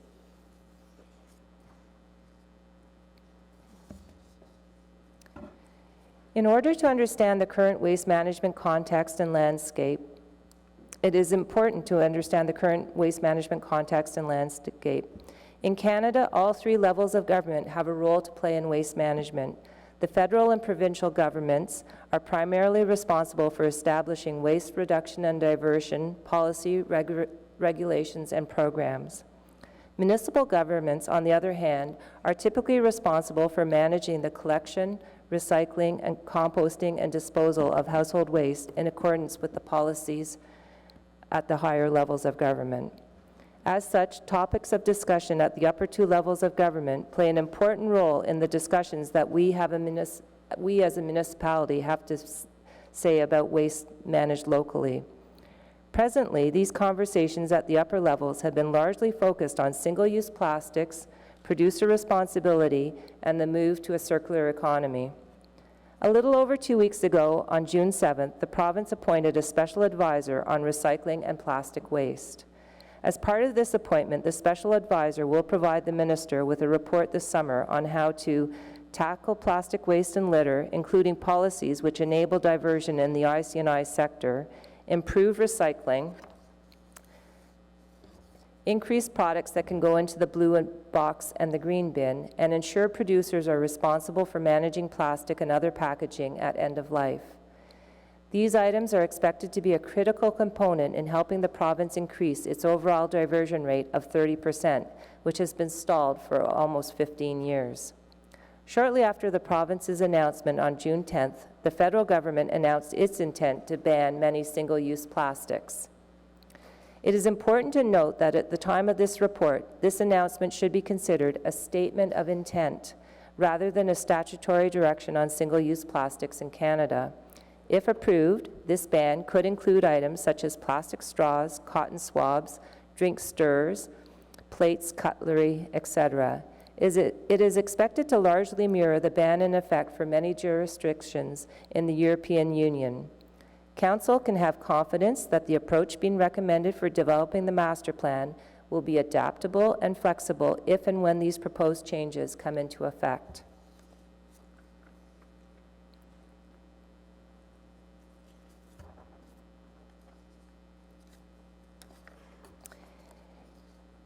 In preparing for the city's second solid waste master plan, staff conducted a municipal best practices review for all waste management master plan development. Staff's review found that all municipalities followed a phased approach that evaluated the current state, desired future state, and options to reach the future state, and was usually spread out over 3 or 4 more phases. Staff also observed that municipalities usually adopted a 30 to 50-year planning horizon with options segmented into short-term, medium-term, and long-term. These plans often included commitments for a review of approximately every 5 years. Lastly, it was noted that these plans usually required at least 24 to 32 months to complete, given the extensive research, analysis, and public engagement and consultation required. Another crucial component of solid waste master plan development in other municipalities was the concept of public engagement. As indicated in the following excerpt, this engagement component is critical to the success of any waste plan to ensure the plan is robust and well supported, as well as to ensure that innovative ideas come to the forefront for consideration and evaluation. Staff intend to actively engage with the public throughout the master plan's development through the use of a consultations and engagement plan, which will incorporate best practices learned from the Central Library and Stage 2 LRT projects. Staff also plan to solicit input and feedback from the city's Environmental Stewardship Advisory Committee, as well as interested stakeholder groups at the various stages of the plan's development. Where possible, we also plan to use the Hill and Knowlton data to determine how best to reach people, in addition to looking at the successful practices from other municipalities, such as Edmonton and Toronto. Similar to what other municipalities have done, staff is recommending a 3-phased approach to develop the city's second solid waste master plan over a 30-year planning horizon. This plan will provide the overall framework, direction, and goals for solid waste management, diversion, and reduction policy over the short, medium, and long-term horizon.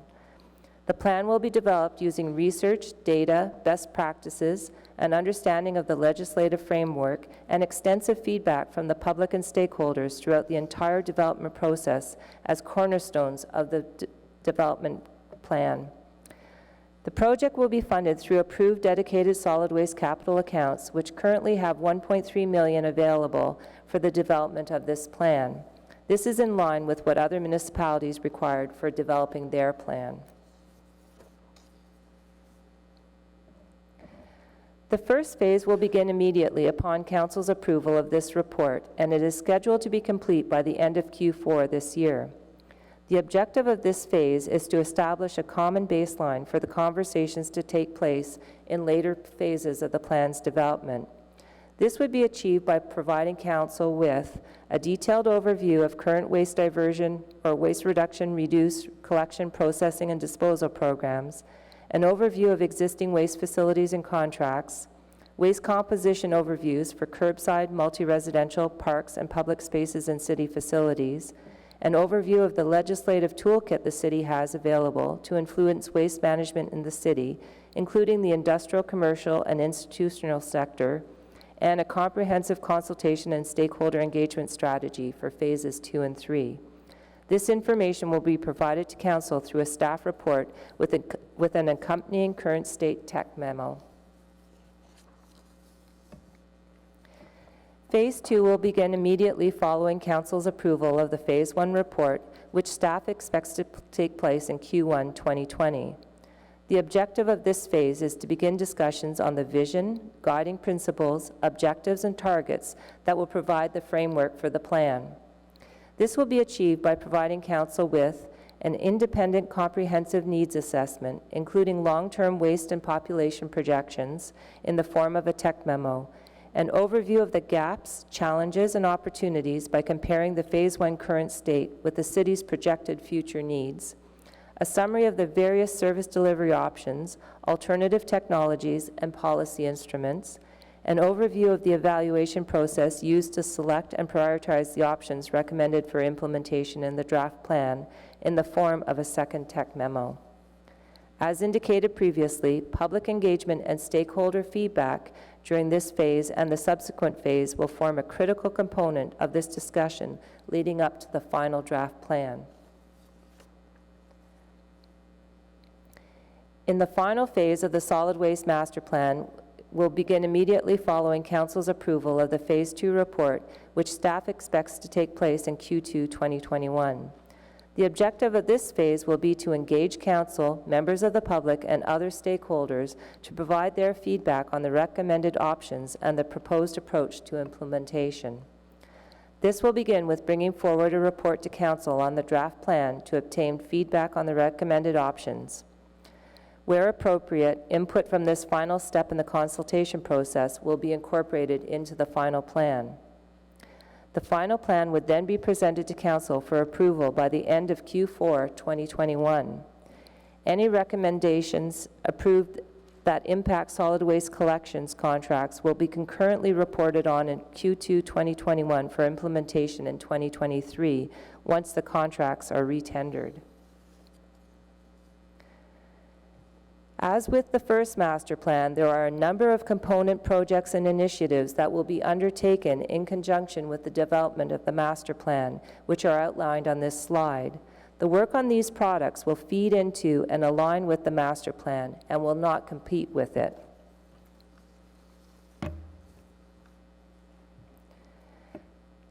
Staff will continue to work to deliver the Phase 1 report by January of 2020, which will include development of a stakeholder engagement and consultation strategy, developing the current state technical memorandum, and developing the overview of the legislative toolkit the city has available to influence waste management in the city. Furthermore, to support this project, staff are also recommending that a councillor sponsors group be established to work with staff over the 2-year duration of this project, as noted in this report. If approved by Council, staff will work with the Clerk's Office to solicit interest from members of Council and will work to recommend the final membership to be approved at the next Council meeting, or committee meeting, sorry. This concludes our presentation on the recommended roadmap for developing the city's second solid waste master plan, and we would welcome any questions or comments that you may have at this time. Thank you very much. We do have a speaker, a delegation on the matter, so I'm going to invite Duncan Burry with Waste Watch Ottawa. And following that, we'll go to any questions that we have for staff.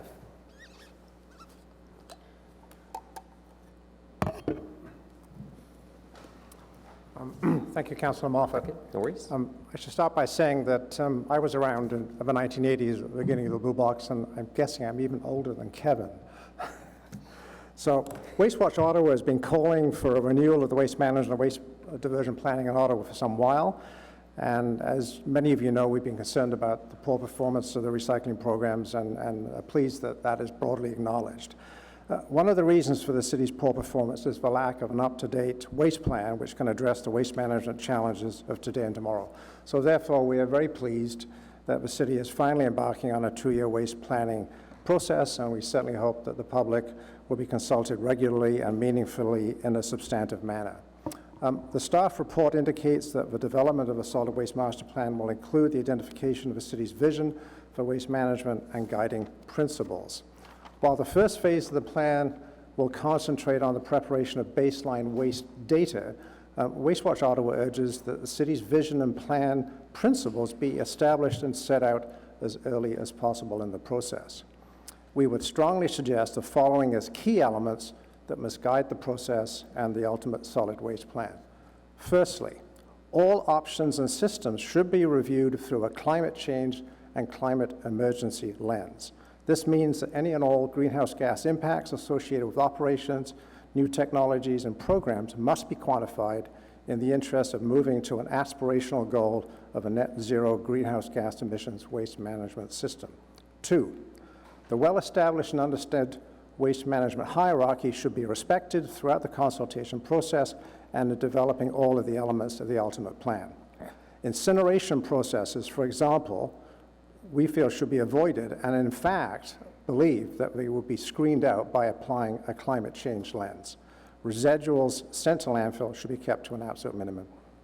Financing of the waste management and waste diversion system must be central to the planning process, and there should be strong emphasis on incentives and on developing a practical and effective user pay system as a major tool to improve waste diversion and waste reduction.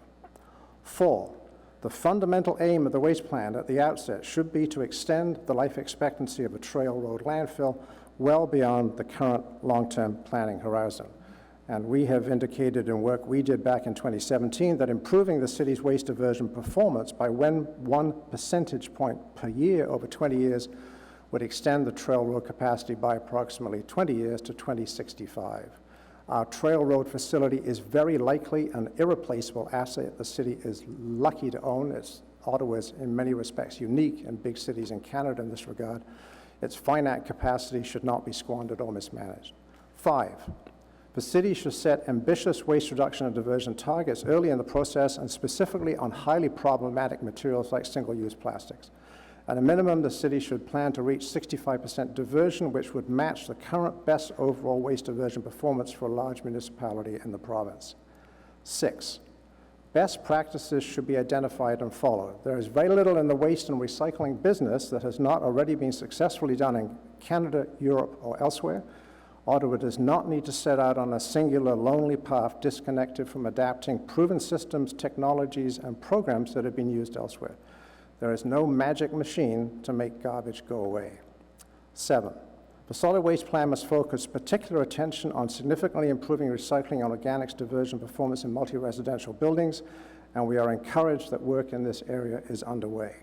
We would emphasize, however, that proper resources, both staff and financial, need to be made available to successfully address multi-residential challenges, and we believe that mandating participation in the Green Bin program may be necessary.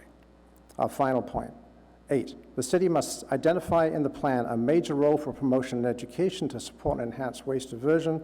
Ottawa continues to spend significantly less per household than other large municipalities, and this is undoubtedly a major reason for our mediocre waste diversion performance. So in conclusion, WasteWatch Ottawa urges you to embed these 8 points into the waste planning exercise and to give the process the attention and commitment that it deserves. And I'm encouraged to see and sense that that is what is happening here today. Ottawa lost its way on several key aspects of its waste programs and policies in the past, and we now have an opportunity to get back on track. We'll follow this process carefully and wish to engage fully in the development of a solid waste master plan and look forward to working collaboratively with city staff and residents on this important initiative. Thank you very much.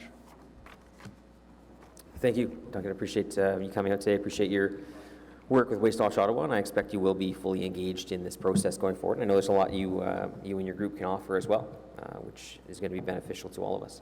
Any questions for Mr. Burry? Yeah, Councillor Menard. Thanks very much, Chair. Just on the Chair's point about that, have you had discussions with staff about being a stakeholder group, a key stakeholder group to this point? Yes, we've had actually a couple of meetings with staff and have presented some of the work we've done on user pay, for example, and I anticipate that we will continue to work cooperatively with them. In terms of being a formal stakeholder, I don't know what that means, but we're certainly, the sense we have is that we're interested to hear what we have to say, and we're interested to work with the city cooperatively to make this a success. Okay, yeah, really appreciate the succinctness of the points you've made as well in this submission, so thank you. Thank you very much. All right, thank you. Any other questions? Seeing none, thank you so much. Appreciate you coming up again. All right, so questions to staff.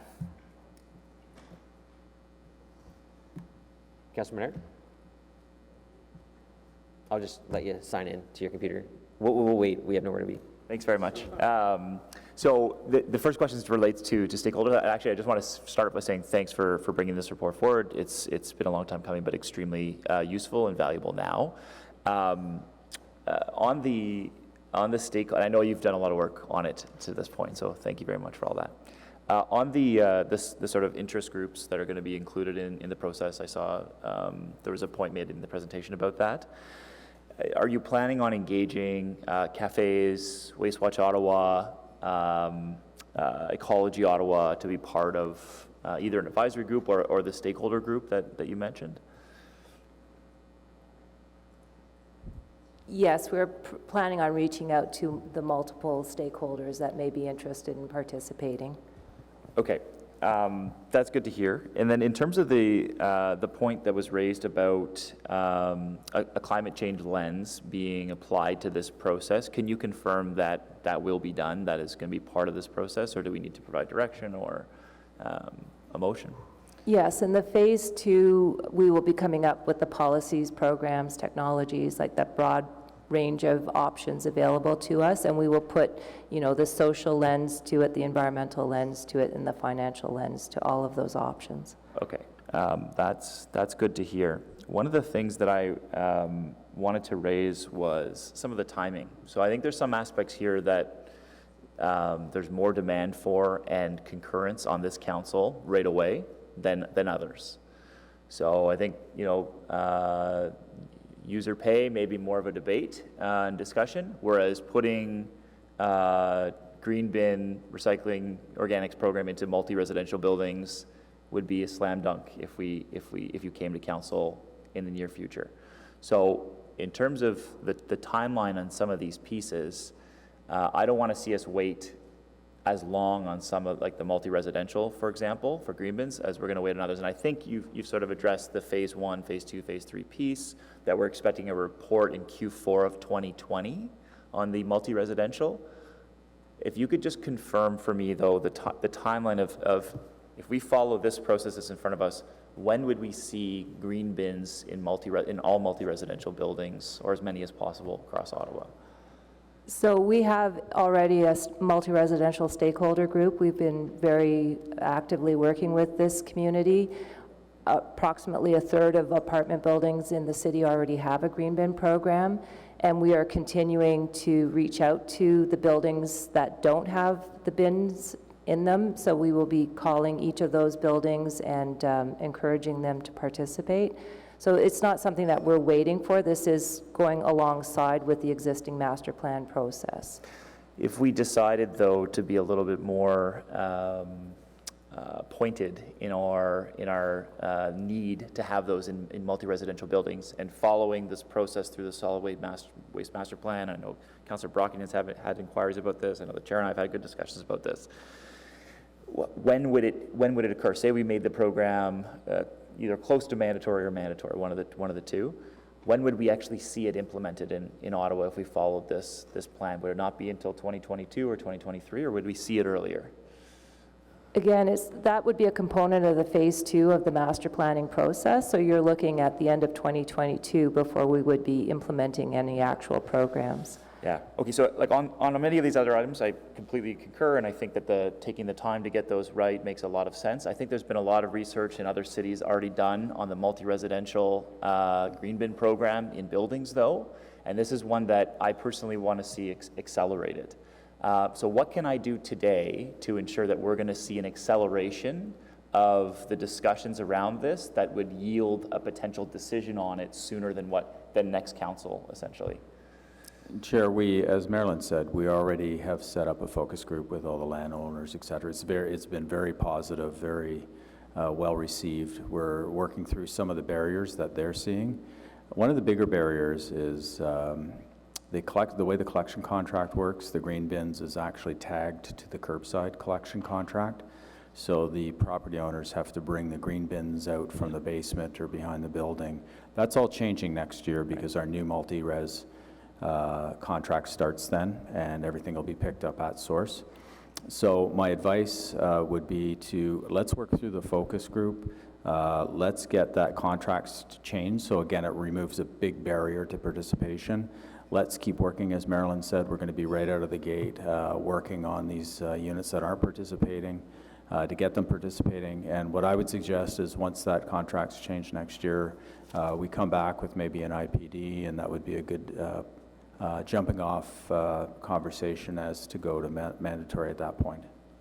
Okay, yeah, just as long as, I think we need to implement it if we're going to be doing this or have the decision on it. This one should come this term for implementation this term. I think just in my canvassing and discussions with folks, it was very clear people want this. And I know there's some barriers to go through. I know I've talked again with the chair a little bit about some of the barriers here and there, but I think they're ones that can be overcome, and other cities indeed have done that. So I guess if we could get a more finite timeline of what we could do to advance that particular portion within this study, that would be very helpful to say by 2021 or 2020. By 2020, there'll be a decision to move forward on this aspect or not. That's when I think we can really look at. So I guess through the chair, I'm not sure how the process would work to make sure we're getting that at this point. Does it require a motion, Chair, or do you think that just the direction is fine? I think we have a process in front of us, but I think at the same time, we've been looking at multi-res for a number of years. We know there's barriers. I mean, even dedicated groups that are doing their best to achieve this, like Ottawa Community Housing at their board, actively looking at this, but they have barriers themselves. They don't need council to tell them what to do. They are trying to do it, but there are challenges. I think if it's just essentially at its earliest opportunity, but there are difficulties in when you're going forward and saying we just want it mandatory. Mandatory from a council perspective is incredibly easy. We just slough it off on whoever else to deal with it. We kind of did our job by saying it's mandatory, but then the ramifications of that are in the buildings, are with the residents. There's a lot more to it, right? I mean, I think when we look at the planning process in new builds, we can certainly look at how new builds are done through the official plan review. I know we'll be looking at that and making sure that our new builds, our new condo towers, our new apartment buildings, we can address those things through building code. But it's some of the older buildings that make it challenging. And just coming in with mandatory framework doesn't necessarily mean that we're achieving what we want to achieve. So I do think there's a lot of work to be done on that with that working group, and also just through staff and discussing that. But you're right. I mean, I don't think we have to necessarily wait until 2023 to get something done. But I think from staff's perspective, we'll just keep on working toward it, and at earliest opportunity, we'll get something in place that can help us achieve our goals. Nicole, you wanted to jump in on that? Yeah, Mr. Chair, to the councillor's point with respect to timeline, what staff are working towards is coming back to committee and council with a detailed multi-residential diversion strategy by Q4 of 2020, and what we can do is take direction to take a look at quick wins in addition to some more of those longer term options. Okay, thank you for that. Appreciate that. Would you be able to get here sooner than Q4 2020? If you say no, I'm just curious of what's... That's what we're working towards right now, okay. Mr. Chair. Okay. So Q4 would be worst case scenario. All right, thanks. Councillor Brockington? Thank you, Mr. Chair. Just, I echo what my colleague has just said about I would like to see some mandatory requirements that come out of the master plan roadmap after phase 2.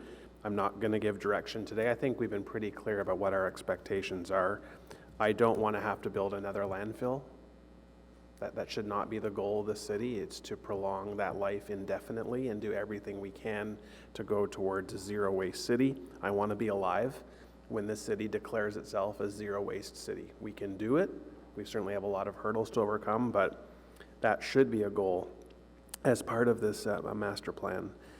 I'm asking this completely innocently, and I don't know whether we embed a political strategy within the master plan roadmap itself, or whether we leave that to members of council to do on the side. But we can get many more objectives achieved with provincial and federal intervention as well. And I'm not sure how much of that we would embed in a master plan roadmap, or whether that, like I said, is something the chair and the mayor's office works on the side. So can you just comment on, we know there are certain initiatives coming through various levels, but again, we can get a lot more and a lot more done faster with that direct intervention. Certainly that is the feedback that we have been giving to all the various consultations for the provincial government, is that municipalities are seeking certainty on the direction. And you're right, once we have that certainty, and if that framework is at a provincial level, it makes it a lot easier for municipalities then to fall under. Currently, you know, there's on the table is in 2022 a ban of organics from landfill. So we all acknowledge that, and we are driving towards that. So we do have to have policies and programs in place to accommodate for that. We just don't know what the ban actually means or how it'll be implemented. Thanks. I think one of the key things, I know we hear the federal government's pandering to groups with that election, but I think the point is that we need to do what we think is in the best interest of the City of Ottawa. And if we want to implement our own ban on single-use plastics through this process, then let's do that. I'm not interested in waiting for a federal government or provincial government to do something for us, because they've shown, regardless of political stripes, that they just aren't motivated to do much on this front. The waste file, provincially or federally, has not been a priority for them, unless an election's coming up and they talk about it a lot, but then they do nothing. I think we've seen that multiple cases. I'm hoping that there's a change provincially. I feel that Minister Phillips was heading in that direction. Now he's somewhere else. So it's a bit of a challenge when you try to tie. One of my biggest criticisms from last term of council was that we did tie our wagons to the provincial government's waste plan, and that got us to this point where we're 4 years after the fact, and we took an entire term off almost. Because we were waiting for another government to do something. I think through this plan, we can achieve the things that we want to achieve in this city, and we can be a leader rather than waiting for other governments. There's no question that the Blue Box program, that's something that the provincial government might change. That's something that's kind of out of our control. What we can do is make sure that we create our master plan that can be fluid so that it can adapt to those changes as we see them. Councillor Egley? Thank you, Mr. Chair. So again, thank you. I had asked the question during last presentation. I'm glad to hear that, the table is completely open. You're going to be looking at all options, all best practices across the province. So that's great. I want to thank you for doing that. Just one thing caught my eye, though. When you were running through the programs that we currently have, you talked about the green bin programs in schools and how we had a 70% of the schools. I'm just curious why the other 30%. Is it a school-by-school decision by the principal, or is it by board? Or it just seems to me, if we want people to learn how to manage waste, we want to get them as young as possible. And so that seems to me like a low-hanging fruit almost. So I'm just curious as to what the impediment is to having 100% compliance with all the schools. Typically, because the green bins are picked up at curbside, the schools that can't participate are in areas where the curbside is a school bus loading zone. So there is no safe way for our garbage trucks to pick up from those locations. So that's one of the major barriers. So there are just some schools where it's just not feasible at this point in time.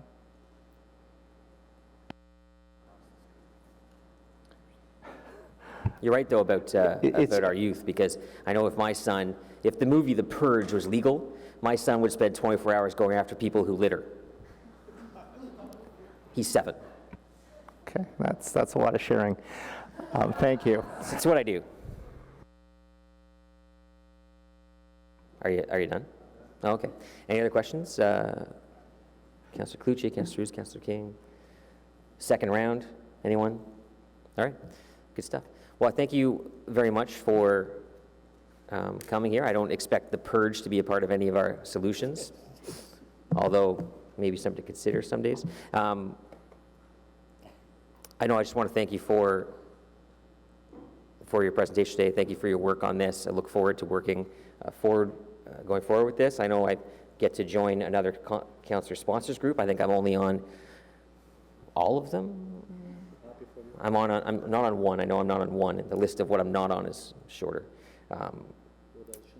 So thank you for that. I'm just going to get the thing. My computer did one of those awesome restarts while I was sitting here.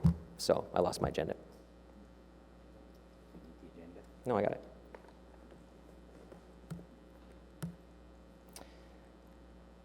So that Standing Committee on Environmental Protection, Water and Waste Management recommend that Council, 1, approve the scope of and framework for the development of the City of Ottawa's 30-year solid waste master plan as outlined in this report, and 2, approve the establishment of a councillor sponsors group to work with staff on the development of the solid waste master plan through each phase as described in this report. Is that item carried?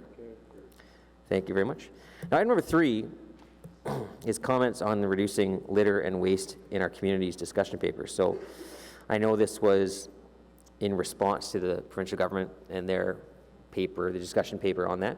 Did you just want to briefly touch on, just give a high-level overview of what our response is? I mean, I think it all feeds in well with what we're talking about today anyways. At a very high level, we're supportive of the direction of the provincial government with regards to waste management and where they're going. So we've already submitted our draft comments to the province, and we're just seeking council endorsement of those comments.